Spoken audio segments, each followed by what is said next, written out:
বাংলাদেশের ২৩তম রাষ্ট্রপতি নির্বাচিত হওয়ায় মির্জা ফখরুল ইসলাম আলমগীরকে অভিনন্দন জানিয়েছে যুক্তরাজ্য ও চীন। বৃহস্পতিবার বাংলাদেশে অবস্থিত যুক্তরাজ্য ও চীনা দূতাবাসের ভেরিফাইড ফেসবুক পেজ থেকে পৃথক এই অভিনন্দন জানানো হয়।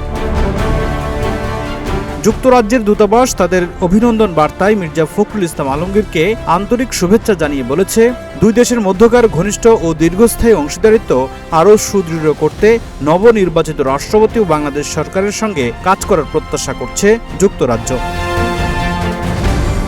অন্যদিকে চীনের অভিনন্দন বার্তায় বলা হয়, বাংলাদেশ চীন সম্পর্ককে অত্যন্ত গুরুত্ব দেয় বেইজিং। নতুন যুগে অভিন্ন ভবিষ্যৎ নির্মাণে বাংলাদেশের সঙ্গে ঘনিষ্ঠভাবে কাজ করতে প্রস্তুত চীন। এর মাধ্যমে দুই দেশ ও দুই দেশের জনগণের জন্য আরও বেশি সুফল বয়ে আনার প্রত্যাশাও জানিয়েছে দেশটি। ফখরুল ইসলাম, ইত্তেফাক নিউজ।